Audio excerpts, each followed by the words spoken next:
یہ ایک سرد اور اندھیری رات تھی جب زاہد اپنی نائٹ ڈیوٹی کے بعد گھر جانے کے لیے ریلوے اسٹیشن پہنچا۔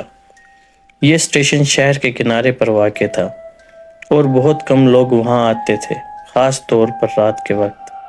اسٹیشن پر صرف ایک پرانی سی روشنی جل رہی تھی جو جھپک جھپک کر جل رہی تھی، اور دور دور تک کوئی مسافر نظر نہیں آ رہا تھا۔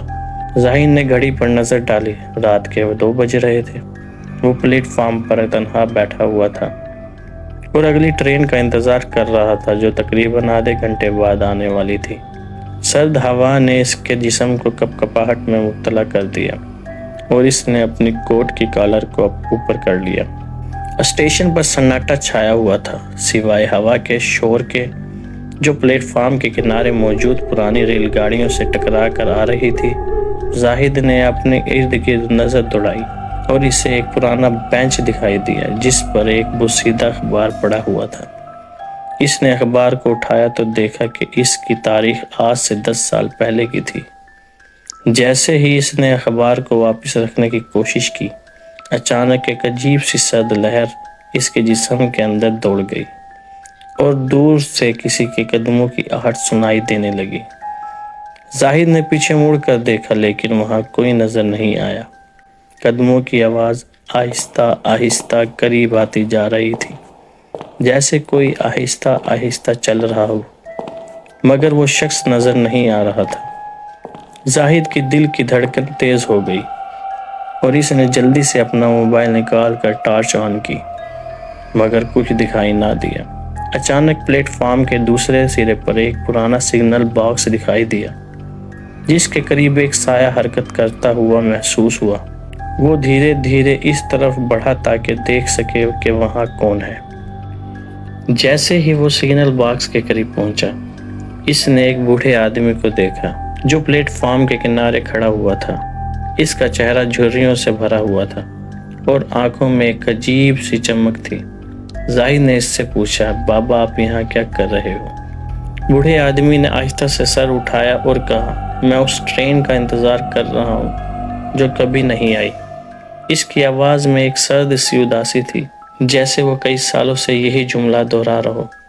زاہد نے حیران ہو کر پوچھا، کون سی ٹرین؟ بوڑھے آدمی نے پلیٹ فارم کے آخر کی طرف اشارہ کیا اور بولا، وہ ٹرین جس میں میرا بیٹا تھا جو کبھی واپس نہیں آیا۔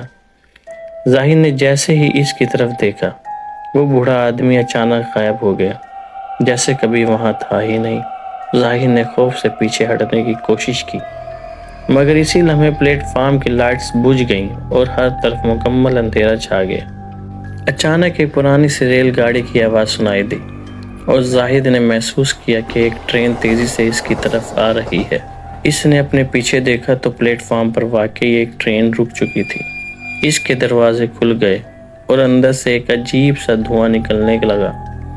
زاہد نے خوف سے پیچھے ہٹنے کی کوشش کی، مگر اس کے قدم جیسے جم گئے۔ ٹوٹے ہوئے شیشوں اور بوسیدہ ڈبوں والی اس پرانی ٹرین کے اندر سے مسافروں کی سرگوشیاں سنائی دے رہی تھیں جو ایک دوسرے سے بات کر رہے تھے، مگر ان کے چہرے دکھائی نہیں دے رہے تھے۔ زاہد نے کانپتے ہوئے وہاں سے بھاگنے کی کوشش کی، مگر جیسے ہی وہ پلٹ، ایک سرد ہاتھ نے اس کی کلائی پکڑ لی۔ وہ ہاتھ بوڑھے آدمی کا تھا جو اب دوبارہ زاہد کے سامنے کھڑا تھا۔ اس نے زاہد کی طرف جھک کر سرگوشی کی، تم بھی اسی ٹرین کے مسافر ہو گئے ہو، جو کبھی منزل پر نہیں پہنچے گی۔ اچانک زاہد کی آنکھیں بند ہو گئیں اور جب اس نے دوبارہ آنکھیں کھولی تو وہ صبح کی روشنی میں پلیٹ فارم پر اکیلا پڑا ہوا تھا۔ وہاں کوئی ٹرین، کوئی بوڑھا آدمی اور نہ ہی کوئی سرگوشی تھی، بس اس کے ہاتھ میں ایک پرانی ریل گاڑی کی ٹکٹ تھی جس پر تاریخ آج سے 10 سال پہلے کی تھی۔ اس دن کے بعد زاہد نے اس ریلوے اسٹیشن کے قریب بھی جانے کی ہمت نہ کی۔ لوگوں کا کہنا ہے کہ اس رات اس نے جو کچھ دیکھا وہ محض ایک خواب نہیں تھا، بلکہ ایک ایسے ریلوے اسٹیشن کا سچ تھا جو کبھی کبھار ماضی کے بھوتوں کو دوبارہ زندہ کر دیتا ہے۔